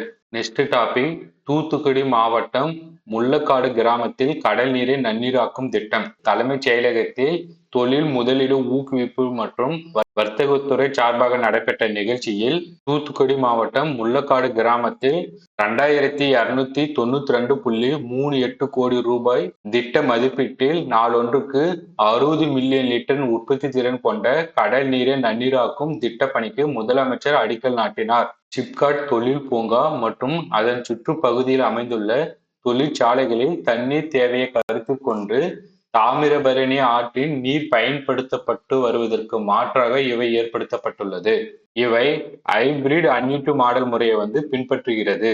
திட்ட மதிப்பீட்டில் 40% சிப்காட் பங்களிப்புடனும் Sri JWIL infra limited, IDE technologies India private limited, Vishnu Surya project and infra limited ஆகிய கூட்டமைப்பின் 60% பங்களிப்புடனும் மேற்கொள்ளப்படுகிறது. இங்கு நாம பார்க்க வேண்டியது கடல் நீரை நன்னீராக்கும் திட்டம் எந்த கிராமத்தில் செயல்படுத்துறாங்க, எந்த ஆற்றின் நீர் பயன்பாட்டுக்கு மாற்றாக இவை ஏற்படுத்தப்படுகிறது, எந்த முறை பின்பற்றாங்க, எவ்வளவு ரூபாய் இதற்காக ஒதுக்கீடு செய்யப்படுகிறது, எந்தெந்த பிரைவேட் லிமிட்டுடன் எவ்வளவு பங்கு என்பதையெல்லாம் நீங்க ஒரு முறை பார்த்துக்கோங்க. நெக்ஸ்ட் டாபிக் வந்து பதிவுத்துறையின் ஸ்டார் 3.0 மென்பொருள் திட்டத்தின் ஸ்பிரிண்ட் 1 செயல் திட்டம். 2026 ஜனவரி 22 அன்று தலைமைச் செயலகத்தில் பதிவுத்துறையின் ஸ்டார் 3.0 திட்டத்தின் கீழ் காகிதமில்லா ஆவணப்பதிவு, நேரடி வருகையில்லா ஆவணப்பதிவு, தானியங்கி பத்திர உருவாக்கம், மறு விற்பனையாகும் அடுக்குமாடி குடியிருப்புகளுக்கு கட்டட களப்பணியின்றி ஆவணங்களை அன்றே திரும்ப வழங்கும் திட்டம், சொத்து தொடர்பான பரிவர்த்தனைகளை எளிய முறையில் வில்லங்கு சான்றிதழ் தேடுதல் உள்ளிட்ட 18 சேவைகள் உள்ளடங்கிய செயல் திட்டத்தினை முதலமைச்சர் அவர்கள் தொடங்கி வைத்தார். பதிவுத்துறை பொதுமக்கள் தங்கள் சொத்துக்களின் மீதான உரிமையை தமது பெயரில் பதிவு செய்தல், திருமணத்தை பதிவு செய்தல், சங்கங்கள், சீட்டுகள் மற்றும் கூட்டாண்மை நிறுவனங்களை பதிவு செய்தல் போன்ற பணிகளை மேற்கொண்டு வருகிறது. முத்தமிழறிஞர் கலைஞர் அவர்கள் 160 ஆண்டுகள் பாரம்பரியம் கொண்ட பதிவுத்துறையில் 6 பிப்ரவரி 2000 ஆண்டு அன்று ஸ்டார் கணினி மையமாக்கும் திட்டத்தை தமிழ்நாட்டில் தொடங்கி வைத்தார். TN ரெஜினெட் என்ற கைபேசி செயலி வில்லங்க சான்று ஆவணப்பதிவுக்கான முன்பதிவு வில்லை நிலை, வழிகாட்டி மதிப்பு, திருமணம், சங்கம், கூட்டு நிறுவனம், சீட்டு நிறுவனம், ஆவணப்பதிவு விவரம், சொத்து மதிப்பு கணக்கீடு ஆகியவற்றை அறிய முடியும். தமிழ்நாடு அடுக்குமாடி குடியிருப்பு உரிமை சட்டம் 2022 படி சங்கங்களை பதிவு செய்ய ஏற்படுத்தப்பட்டுள்ளது. இங்கு நாம பார்க்க வேண்டியது எத்தனை தேவைக்காக இவை ஏற்படுத்தப்பட்டது, கலைஞர் அவர்கள் எப்போது கொண்டு வந்தாங்க, கைபேசி செயலி என்ன, எந்த சட்டத்தின்படி இவை ஏற்படுத்தப்பட்டது, இவை அனைத்தும் ஒரு முறை பார்த்துக்கோங்க. 6வது டாபிக் HPV தடுப்பூசி வழங்கும் திட்டம். HPV ஹியூமன் பாப்பிலோமா வைரஸ் கர்ப்பப்பை வாய் புற்றுநோயை தடுத்திட கொண்டு வரப்பட்டது. இதற்கென 2025-26 ஆண்டில் 36 கோடி ஒதுக்கப்படும் என்று அறிவிக்கப்பட்டது. 14 வயதுடைய 3,38,649 பெண் குழந்தைகளுக்கு HPV தடுப்பூசி போட இலக்கு நிர்ணயிக்கப்பட்டுள்ளது. 2026 ஜனவரி 27 அன்று நந்தம்பாக்கம் சென்னை வர்த்தக மையத்தில் மருத்துவ மற்றும் மக்கள் நல்வாழ்வுத்துறை சார்பில் முதற் கட்டமாக கர்ப்பப்பை வாய் புற்றுநோய் பாதிப்பு அதிகமுள்ள தருமபுரி, பெரம்பலூர், திருவண்ணாமலை மற்றும் அரியலூர் ஆகிய 4 மாவட்டங்கள் தேர்ந்தெடுக்கப்பட்டு அரசு மற்றும் அரசு சார்ந்த பள்ளிகளில் 30,209 மாணவிகளுக்கு தடுப்பூசி வழங்கும் திட்டத்தை முதலமைச்சர் அவர்கள் தொடங்கி வைத்தார். தமிழ்நாட்டில் 6 நோய்களை தடுப்பதற்காக விரிவுபடுத்தப்பட்ட தடுப்பூசி திட்டம் 1978 தொடங்கப்பட்டது. இத்திட்டத்தை மேலும் வலுப்படுத்துவதற்காக நாடு தழுவிய தடுப்பூசி திட்டம் 1985 ஆண்டில் தொடங்கப்பட்டது. தடுப்பூசி திட்டத்தின் கீழ் 11 வகையான தடுப்பூசிகளை கர்ப்பிணி தாய்மார்களுக்கும் குழந்தைகளுக்கும் அளித்து 12 வகையான தடுப்பூசினால் தடுக்கக்கூடிய நோயிலிருந்து பாதுகாப்பு அளிக்கப்பட்டு வருகிறது. இந்தியாவில் ஆண்டுதோறும் சுமார் 1.2 லட்சம் பெண்களுக்கு கர்ப்பை வாய் புற்றுநோய் புதிதாக கண்டறியப்பட்டு வருகிறது. தமிழ்நாட்டில் பெண்களை பாதிக்கும் புற்றுநோய்களில் மார்பக புற்றுநோய்க்கு அடுத்தபடியாக கர்ப்பப்பை வாய் புற்றுநோய் கண்டறியப்பட்டு வருகிறது. இது தடுப்பதற்காகத்தான் HPV தடுப்பூசி கொண்டு வரப்பட்டது. இது எல்லாமே ஒரு முறை பாருங்க, இது எல்லாமே கொஞ்சம் important. Next topic Madurai Alanganallur ஏறு தழுவுதல் அரங்கம். 62 கோடியே 78 லட்சம் ரூபாய் நிதி ஒதுக்கீடு செய்யப்பட்டு 66.80 ஏக்கர் நிலப்பரப்பில் 77,683 சதுர அடி பரப்பளவில் கட்டி முடிக்கப்பட்டது. 2024 ஜனவரி 24 அன்று முதலமைச்சர் அவர்கள் அலங்காநல்லூர் கீழக்கரை கிராமத்திற்கு நேரில் சென்று கலைஞர் நூற்றாண்டு ஏறு தழுவுதல் திறந்து வைத்தார். ஏற்கனவே மதுரையில் கலைஞர் நூற்றாண்டு நூலகம் கட்டப்பட்டது. 2026 ஜனவரி 17 அன்று 2 அறிவிப்புகளை வெளியிட்டார். முதல் அறிவிப்பு, அதிக கால எடைக்கு சிறந்து விளங்கக்கூடிய வீரர்களுக்கு முன்னுரிமை அடிப்படையில் கால்நடை பராமரிப்பு துறையில் உரிய அரசு பணியிடங்களுக்கு பணி அமைத்திட வழிவகை செய்யப்படும். 2வது அறிவிப்பு, அலங்காநல்லூர் பகுதியில் சிறந்த உயர் சிகிச்சை மற்றும் பயிற்சி மையம் 2 கோடி ரூபாய் செலவில் அமைக்கப்படும். இங்கு நம்ம பார்க்க வேண்டியது என்னன்னா, எந்த இடத்துல கொண்டு வந்தாங்க, கலைஞர் நூற்றாண்டு நூலகம் எங்க கொண்டு வந்தாங்க, 2 அறிவிப்புகள் என்னென்ன, இது எல்லாமே ஒரு முறை பார்த்துக்கோங்க. 7வது டாபிக் குடியரசு நாள் விழா. தமிழ்நாடு அரசின் சார்பில் குடியரசு நாள் விழா கொண்டாட்டம் சென்னை காமராஜர் சாலையில் உள்ள உழைப்பாளர்கள் சிலை அருகே 2026 ஜனவரி 26 அன்று தொடங்கியது. தமிழ்நாடு ஆளுநர் RN ரவி அவர்கள் தேசிய கொடியை ஏற்றி வைத்து மரியாதை செலுத்தினார். முதலமைச்சர் திரு மு.க. ஸ்டாலின் அவர்கள் பதக்கங்களை வழங்கினார். விருதின் பெயர், விருது பெற்றவர்கள் யார் என்பதை பார்க்கலாம். 2026 ஆண்டுக்கான விருதுகள். வீர தீர செயல் புரிந்தமைக்கான அண்ணா பதக்கங்கள் 4 பேர் வாங்கிப்பாங்க. V. Shankar, S. Rameshkumar, Thiru Suresh Peter Johnson. Kottai Ameer மத நல்லிணக்க பதக்கம் திரு கலிமுல்லா, திருப்பூர் மாவட்டத்தைச் சேர்ந்தவர். 2025 ஆண்டுக்கான விருதுகள். திரு சி. நாராயணசாமி நாயுடு நெல் உற்பத்திக்கான சிறப்பு விருது பெற்றவர் க. வீரமணி. காந்தியடிகள் காவலர் பதக்கம் மொத்தம் 5 பேர் வாங்கிப்பாங்க. விழுப்புரம் மண்டல மத்திய நுண்ணறிவு பிரிவு காவல் ஆய்வாளர் ப. நடராஜன். விழுப்புரம் மாவட்டம் ஆரோவில் காவல் நிலையம் காவல் உதவி ஆய்வாளர் சத்யநந்தன். கள்ளக்குறிச்சி மாவட்டம் சின்னசேலம் காவல் நிலையம் காவல் உதவி ஆய்வாளர் மணிகண்டன். கடலூர் மாவட்டம் புத்தூர் காவல் நிலையம் காவல் உதவி ஆய்வாளர் நடராஜன். சேலம் மாவட்டம் மத்திய நுண்ணறிவு பிரிவு தலைமை காவலர் கண்ணன். சிறந்த காவல் நிலையத்திற்கான விருது மொத்தம் 3 பரிசு. முதல் பரிசு மதுரை ஜெயந்திபுரம் காவல் நிலையம் பூமிநாதன். 2வது பரிசு திருப்பூர் வடக்கு காவல் நிலையம் பிரேமா. 3வது பரிசு கோயம்புத்தூர் மேட்டுப்பாளையம் காவல் நிலையம் சின்ன கமனன். நெக்ஸ்ட் 2026 ஜனவரி 16 அன்று சென்னை வள்ளுவர் கோட்டத்தில் திருவள்ளுவர் திருநாளையொட்டி தமிழர் வளர்ச்சித்துறை சார்பில் 2026 ஆண்டுக்கான 13 விருதுகளை விருதாளர்களுக்கு முதலமைச்சர் அவர்கள் வழங்கி சிறப்பித்தார். விருதின் பெயர், விருது பெற்றவர்கள். 2026 ஆண்டுக்கான விருதுகள் 1 திருவள்ளுவர் விருது மு. பெ. சத்திவேல் முருகனார். 2025 ஆண்டுக்கான விருதுகள் 12 நபர்களுக்கு வழங்கப்பட்டது. தந்தை பெரியார் விருது ஆ. அருள்மொழி. அண்ணல் அம்பேத்கர் விருது சிந்தனை செல்வன். அண்ணா விருது திரு துரைமுருகன். பெருந்தலைவர் காமராசர் விருது இதயத்துல்லா. மகாகவி பாரதியார் விருது ஜெயந்தா. பாவேந்தர் பாரதிதாசன் விருது யுகபாரதி. தமிழ்த்தண்டர் திருவிக்கா விருது வே. இறையன்பு. முத்தமிழ் காவலர் கி. ஆர். பே. விஸ்வநாதன் விருது சு. செல்லப்பா. முத்தமிழறிஞர் கலைஞர் விருது விடுதலை விரும்பி. இலக்கிய மாமணி விருது 3 பிரிவுகளாக வழங்கப்பட்டது. மரபு தமிழ் வகைப்பாட்டில் இலக்கிய சுடர் திரு தா.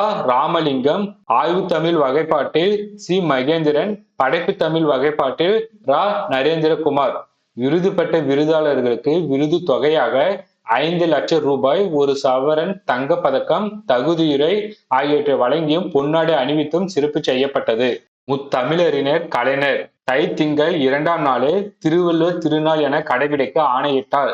இவரின் முயற்சியால் தமிழ் மொழியானது அக்டோபர் 12, 2004 அன்று ஒன்றிய அரசால் செம்மொழியாக அறிவிக்கப்பட்டது. முதலமைச்சர் திரு மு.க.ஸ்டாலின்.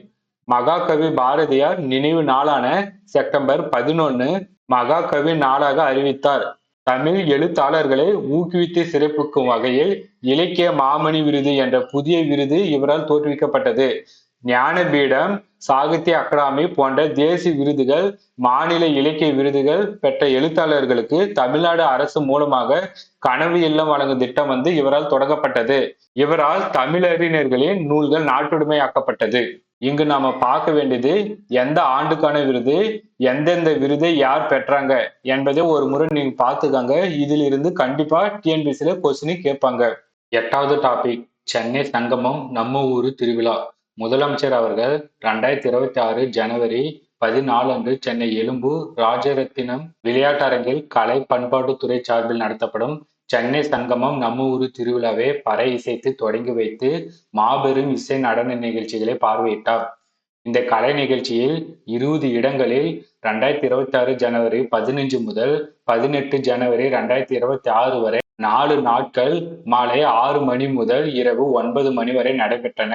தமிழ்நாட்டின் பல்வேறு மாவட்டங்களில் இருந்து தேர்வு செய்யப்பட்டுள்ள 1500க்கும் மேற்பட்ட கலைஞர்கள் 50க்கும் மேற்பட்ட நாட்டுப்புற வடிவங்களை நிகழ்த்தி பார்வையாளர்களை பரவசப்படுத்தினார்கள்.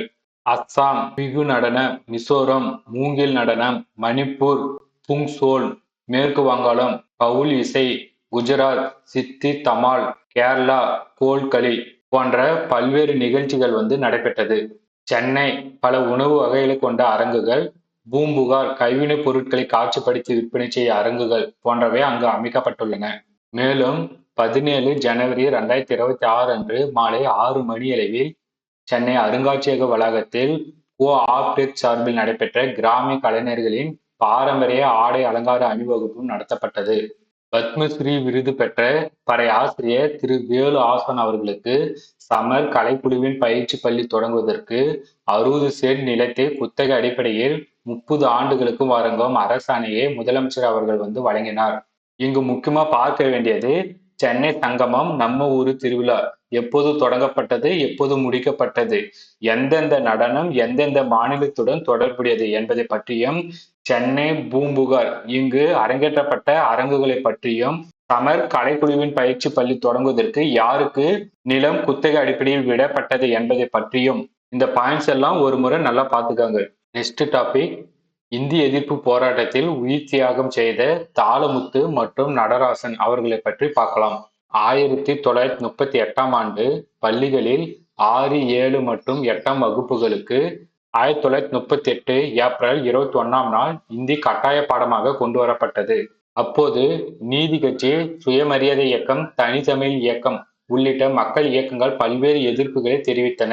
ஏ.டி. பன்னீர்செல்வம், தந்தை பெரியார், மறைமலை அடிகளார், நாவலர் சோமசுந்தர பாரதியார், காசு பிள்ளை, மூசு பூரணலிங்கனார், அன்னை மீனாம்பாள் சிவராஜ், ஈழத்தடிகள், பட்டுக்கோட்டை அழகிரி, தர்மம்மாள், காஞ்சி மணிமொழியார், புலவர் அருணகிரிநாதர், புரட்சி கவிஞர் பாரதிதாசன், அறிஞர் அண்ணா உள்ளிட்ட பல்வேறு தலைவர்களும் அறிஞர்களும் இந்திய எதிர்ப்பு போராட்டத்தில் ஈடுபட்டனர்.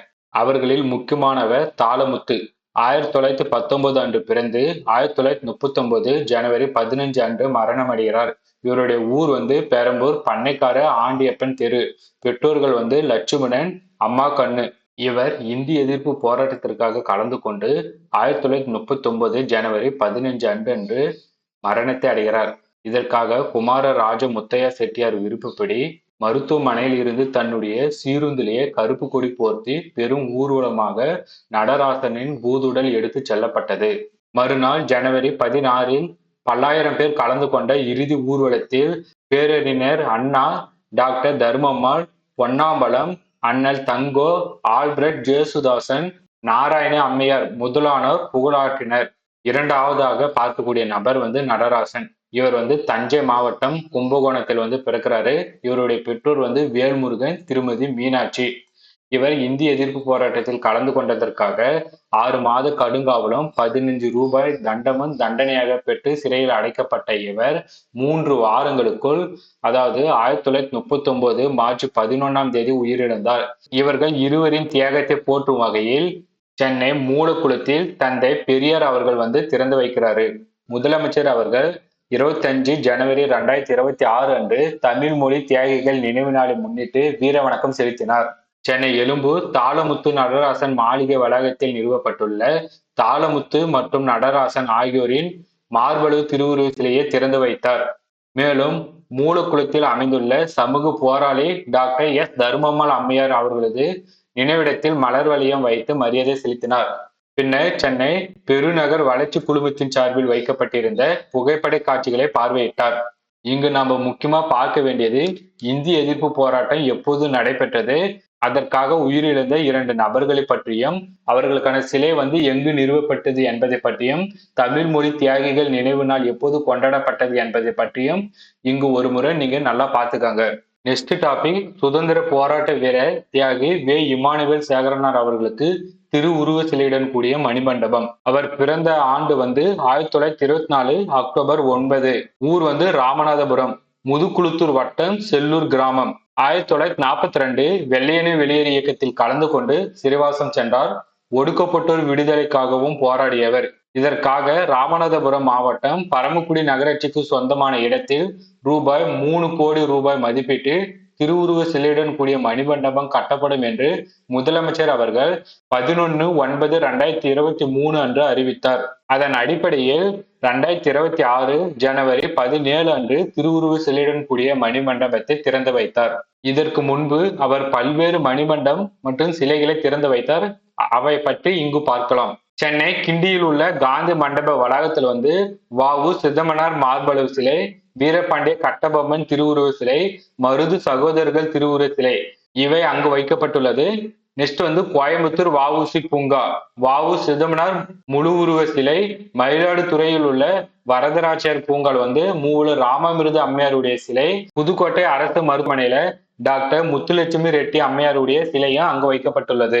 இங்கு முக்கியமா பார்க்க வேண்டியது இமானுவேல் சேகரனாருடைய திருவுருவ சிலை வந்து எங்கு அமைக்கப்பட்டது என்றும், சென்னை கிண்டியில் உள்ள காந்தி மண்டப வளாகத்தில் யாருடைய சிலையெல்லாம் வைக்கப்பட்டது என்றும், கோயம்புத்தூர் வஉசி பூங்கால யாருடைய சிலை, மயிலாடுதுறையில் உள்ள வரதராஜர் பூங்காலுடைய யாருடைய சிலை, புதுக்கோட்டை அரசு மருத்துவக் கல்லூரி மருத்துவமனையில யாருடைய சிலை, இந்த பாயிண்ட்ஸ் எல்லாம் ஒரு முறை நல்லா பார்த்துக்கோங்க. நெக்ஸ்ட் டாபிக், வேளாண் மற்றும் தோட்டக்கலை பயிர்களுக்கு நிவாரண தொகை. 2025-26ஆம் ஆண்டு வடகிழக்கு பருவத்தில் பெய்த கனமழை மற்றும் டித்வா புயல். முதலமைச்சர் அவர்கள் 1/12/2025 அன்று ஆய்வுக் கூட்டம் நடத்தி பயிர் பாதிப்படைந்த மாவட்டங்களில் வருவாய் மற்றும் வேளாண் துறை உடனடியாக கணக்கெடுப்பு பணி மேற்கொள்ளப்பட வேண்டும் என்றும், நெல் உள்ளிட்ட இறவை பயிர்களுக்கு நிவாரண தொகையாக ஹெக்டருக்கு 20,000ஆகவும் வழங்க உத்தரவிட்டார். இவ்வுத்தரவின்படி பாதிக்கப்பட்ட மாவட்டங்களில் 33%க்கும் அதிகமாக பாதிக்கப்பட்ட பயிர் பரப்பு கணக்கெடுப்பு மேற்கொள்ளப்பட்டு அதன் அடிப்படையில் மாவட்ட ஆட்சியரிடமிருந்து கருத்துரு பெறப்பட்டது. 1.39 லட்சம் ஏக்கரில் சாகுபடி செய்யப்பட்டிருந்த வேளாண் மற்றும் தோட்டக்கலை பயிர்கள் பாதிக்கப்பட்டன. இதற்காக ரூபாய் 111.96 கோடி நிவாரண தொகை ஒதுக்கப்பட்டுள்ளது. 84,848 விவசாயிகளின் வங்கி கணக்கில் நேரடியாக வரவு வைக்கப்பட்டது. 2024 நவம்பர் மற்றும் டிசம்பர் மாத வடகிழக்கு பருவமழை மற்றும் 2025 ஜனவரி மாதம் பெய்த பருவம் தவறிய மழை. அப்போது 5.66 லட்சம் ஏக்கரில் சாகுபடி செய்யப்பட்டிருந்த வேளாண் மற்றும் தோட்டக்கலை பயிர்கள் பாதிக்கப்பட்டன. அதற்காக ரூபாய் 289.63 கோடி நிவாரண தொகை வழங்கப்பட்டது. 3.60 லட்சம் நிவாரண தொகை விவசாயிகளின் வங்கி கணக்கில் நேரடியாக வரவு வைக்கப்பட்டுள்ளது. ஃபர்ஸ்ட் பார்த்தது 2025 to 26ல நடந்த பாதிப்பு. இப்ப பார்த்தது வந்து 2024 to 25ல நடந்த பாதிப்பு. மொத்தம் எவ்வளவு ஏக்கர் வந்து பாதிப்படைஞ்சது, அதற்காக நிவாரண தொகை எவ்வளவு வழங்கப்பட்டது, எத்தனை நபர்களுடைய விவசாய கணக்கில் நேரடியாக வரவு வைக்கப்பட்டது, இதை மட்டும் ஒரு முறை பார்த்துக்காங்க. 9வது உலக மகளிர் உச்சி மாநாடு 2026. முதலமைச்சர் அவர்கள் 27 ஜனவரி 2026 அன்று நந்தவாக்கம் சென்னை வர்த்தக மையத்தில் தமிழ்நாடு அரசின் சிறப்பு திட்ட செயலாக்க துறையின் கீழ் செயல்படும் தமிழ்நாடு மகளிர் வேலைவாய்ப்பு மற்றும் பாதுகாப்பு திட்டத்தின் 2 நாள் உலக மகளிர் உச்சி மாநாடு 2026 தொடங்கி வைத்து TNVSAFE திட்டத்தையும் தொடங்கி வைத்தார். தமிழ்நாடு மகளிர் வேலைவாய்ப்பு மற்றும் பாதுகாப்பு திட்டம் TNVSAFE இத்திட்டத்தின் நோக்கம் வந்து 2030ஆம் ஆண்டிற்குள் தமிழ்நாட்டினை $1 டில்லியன் பொருளாதாரமிக்க மாநிலமாக மாற்றும் தொலைநோக்கு பார்வையை நனவாக்குவதை கருத்தில் கொண்டு பெண்களின் பணியிட பங்கேற்பு மற்றும் பணியிட பாதுகாப்பை மேம்படுத்துவதை நோக்கமாக கொண்டது. இத்திட்டம் 5 ஆண்டு காலத்திற்கு 5000 கோடி ரூபாய் மதிப்பீட்டில் உலக வங்கியின் 1185 கோடி ரூபாய் நிதி உதவியுடன் செயல்பட உள்ளது. மகளிர் விடியல் பயணம் மேற்கொள்ளும் வகையில் 10 பிங்க் பேருந்துகள், மகளிர் பாதுகாப்பிற்காக மகளிர் காவலர்களுக்கு வாகனங்கள், மகளிருக்கு பிங்க் ஆட்டோ போன்றவற்றை வழங்கி தொடங்கி வைத்தார். தொழில்துறையில் பெண்களின் பங்களிப்பை மேம்படுத்துவதற்கான ஒத்துழைப்பை வலுப்படுத்தும் வகையில் UNDP, IPE குளோபல் மற்றும் பல்வேறு தொழில் நிறுவனங்கள் உள்ளிட்ட அமைப்புகளுடன் புரிந்துணர்வு ஒப்பந்தங்கள் கையெழுத்திடப்பட்டன. மேலும் நான் முதல்வன் திட்டத்தின் கீழ் திறன் பயிற்சி பெற்ற மாணவிகளுக்கு பணி நியமன ஆணைகளையும், தமிழ்நாடு மகளிர் மேம்பாட்டு நிறுவனம், அண்ணல் அம்பேத்கர் தொழில் முனைவோர் திட்டம், தாட்கோவின் CM அரேஸ் திட்டம், கலைஞர் கைவினை திட்டம் உள்ளிட்ட பல்வேறு திட்டங்களின் கீழ் மகளிருக்கு தொழில் தொடங்கி கடனுதவிகளையும் வழங்கினார். நெக்ஸ்ட் டாபிக், 2026ஆம் ஆண்டுக்கான டிராக் ஆசிய கோப்பை சென்னை போட்டி. 29 ஜனவரி 2026 அன்று செங்கல்பட்டு மாவட்டம் மேலக்கோட்டையூர் தமிழ்நாடு உடற்கல்வியல் மற்றும் விளையாட்டு பல்கலைக்கழக வளாகத்தில் அமைந்துள்ள SDAT சைக்கிளிங் ஓடுதளம் அரங்கில் துணை முதலமைச்சர் திரு உதயநிதி ஸ்டாலின் கொடியசைத்து தொடங்கி வைத்தார். 2026 ஜனவரி 29 முதல் 31 வரை மொத்தம் 3 நாட்கள் வந்து இந்த விளையாட்டு போட்டி நடைபெறும். லட்சணை வந்து தீரன், தமிழ்நாடு விளையாட்டு மேம்பாட்டு ஆணையம் மற்றும் தமிழ்நாடு சைக்கிளிங் சங்கம் ஆகியவற்றால் இணைந்து நடத்தப்பட்டது. யூனியன் சைக்கிளிஸ்ட் இன்டர்நேஷனல் மற்றும் இந்திய சைக்கிள் ஓட்டுதல் கூட்டமைப்பு ஆகியவற்றின் கீழ் நடத்தப்படுகிறது. இப்போட்டியானது யூனியன் சைக்கிளிஸ்ட் இன்டர்நேஷனல் அமைப்பின் கிளாஸ் 2 வகை போட்டியாகும். 11 நாடுகளைச் சேர்ந்த 70 சர்வதேச சைக்கிள் பந்தய வீரர்கள் மற்றும் தமிழ்நாடு விளையாட்டு மேம்பாட்டு ஆணையத்தின் விடுதிகளைச் சேர்ந்த பந்தய வீரர்கள் உட்பட 50 இந்திய சைக்கிள் பந்தய வீரர்கள் பங்கேற்றுள்ளனர். தமிழ்நாட்டில் கேலோ இந்தியா போட்டிகள் நடத்தப்பட்ட போது சைக்கிளிங் போட்டி செங்கல்பட்டு மாவட்டம் மேலக்கோட்டையூரில் உள்ள சைக்கிள் பந்தய தளத்தில் நடத்தப்பட்டது. டெல்லிக்கு வெளியே இந்தியாவில் நடத்தப்பட்ட முதல் சர்வதேச சைக்கிளிங் போட்டி இதுதான். தமிழ்நாடு சாம்பியன் அறக்கட்டளையின் முதல் பயனாளியாக சைக்கிள் வீராங்கனை தபிதா தேர்வு செய்யப்பட்டு அவருக்கு அதிநவீன பந்தய சைக்கிளை வழங்கினார். சென்னையில் இந்தியாவின் முதல் BMX ட்ரக் அமைக்க நடவடிக்கைகளை மேற்கொண்டு வருகின்றார். ஏசியன் MTB சாம்பியன்ஷிப் போட்டி, கிரோவல் வேர்ல்டு சாம்பியன்ஷிப் போட்டிகளில் பங்கேற்கவும் சைக்கிளிங் வீரர்களுக்கு நிதியுதவி வழங்கியுள்ளார்கள். இந்த போட்டியில நடைபெற்ற முக்கியமான நிகழ்வுகளை மட்டும் ஒரு முறை பார்த்துக்காங்க. இதில் இருந்து கொஸ்டின் கேட்கறதுக்கான வாய்ப்பு இருக்கு.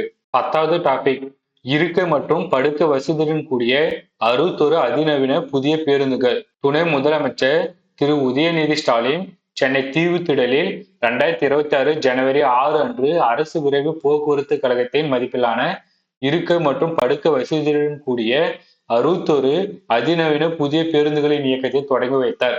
இதற்காக மொத்த செலவு 37.98 கோடி ரூபாய். நெக்ஸ்ட், முதலமைச்சர் திரு மு.க. ஸ்டாலின் அவர்கள் 2025 டிசம்பர் 24 அன்று பல அச்சுகள் கொண்ட 20 அதிநவீன குளிர்சாதன சொகுசு பேருந்துகளின் இயக்கத்தை கொடியசைத்து தொடங்கி வைத்தார்.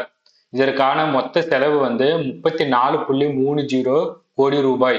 நெக்ஸ்ட், அரசு விரைவு போக்குவரத்து கழகத்திற்கு நவீன தொழில்நுட்பத்துடன் கூடிய இருக்கை மற்றும் படுக்க வசதி கொண்ட 110 புதிய பேருந்துகள் ஒதுக்கீடு செய்யப்பட்டுள்ளன.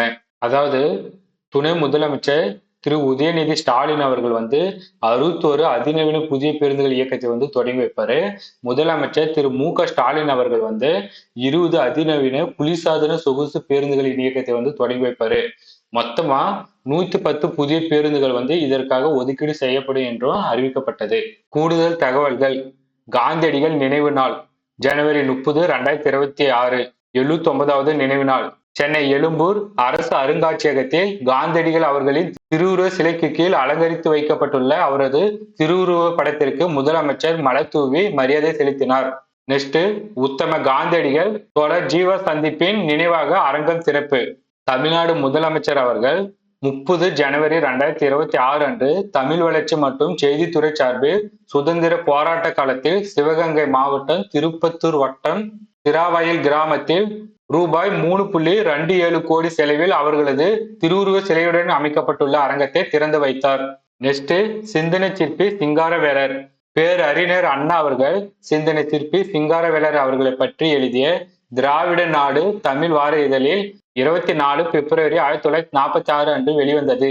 ஏழைகளும் புரிந்து கொள்ளும் வகையில் கம்யூனிசத்தை பரப்பிய பெருமை சிந்தனை சிற்பி சிங்காரவேலர் அவர்களுக்கு உரியது. சுயமரியாதை இயக்கத்தின் சமதர்ம கொள்கைகளை இந்நாட்டு மக்களுக்கு தக்கபடி எடுத்துரைத்து மார்க்சியம் என்னும் பொருளாதார தத்துவத்தை சாதாரண மாணவரும் உணரபடி செய்த பெருமை தமிழ்நாட்டில் இருவரையே சாரும். தந்தை பெரியார் ராமசாமி அவர்களும் சிந்தனை சிற்பி சிங்காரவேலர் அவர்களும் ஆவர். சிங்காரவேலர் அவர்கள் சுயமரியாதை இயக்கம் வளர்வதற்கு பெரிதும் பாடுபட்டார். அவரின் உழைப்பை எந்த சுயமரியாதைக்காரனும் மறக்க மாட்டான். 1943 ஜூன் 20ஆம் தேதி தீண்டாமை ஒழிப்பு கூட்டம் Chennai George Town Saint Mary's ஹாலில் நடந்தது. இக்கூட்டத்தில் சிந்தனை சிற்பி சிங்காரவேலர் தந்தை பெரியார் ஈவேரா அவர்களுடன் பங்கேற்றார் என்று சிந்தனை சிற்பி சிங்காரவேலர் அவர்களை பற்றி திராவிட நாடு என்ற இதழில் பேரறிஞர் அண்ணா குறிப்பிட்டிருப்பாரு. நேதாஜி சுபாஷ் சந்திர போஸ் 130வது பிறந்த நாளை முன்னிட்டு 23 ஜனவரி 2026 அன்று சென்னை காமராஜர் சாலையில் அமைந்துள்ள திருவுருவ சிலைக்கு கீழ் வைக்கப்பட்டுள்ள திருவுருவ படத்திற்கு தமிழ்நாடு அரசின் சார்பில் மலர் தூவி மரியாதை செலுத்தினார்கள். ஐயன் திருவள்ளுவர் திருநாள். தமிழ்நாடு அரசின் சார்பில் 16 ஜனவரி 2026 அன்று சென்னை காமராஜர் சாலை மெரினா கடற்கரையில் அமைந்துள்ள ஐயன் திருவள்ளுவர் திருவுருவ சிலைக்கு மலர் தூவி மரியாதை செலுத்தினார்கள். நெக்ஸ்ட், 49வது சென்னை புத்தக கண்காட்சி 2026. 8 ஜனவரி 2026 அன்று சென்னை நந்தனம் YMCA உடற்கல்வியல் கல்லூரி வளாகத்தில் தமிழ்நாடு முதலமைச்சர் தொடங்கி வைத்தார். இந்த கூடுதல் தகவல் எல்லாம் ஒரு முறை நீங்க பார்த்துக்கோங்க. டிஎன்பிஎஸ்சியில் இதற்கு முன்பு கேட்கப்பட்ட முக்கியமான 25 கேள்விகள் இங்கு கொடுக்கப்பட்டுள்ளது.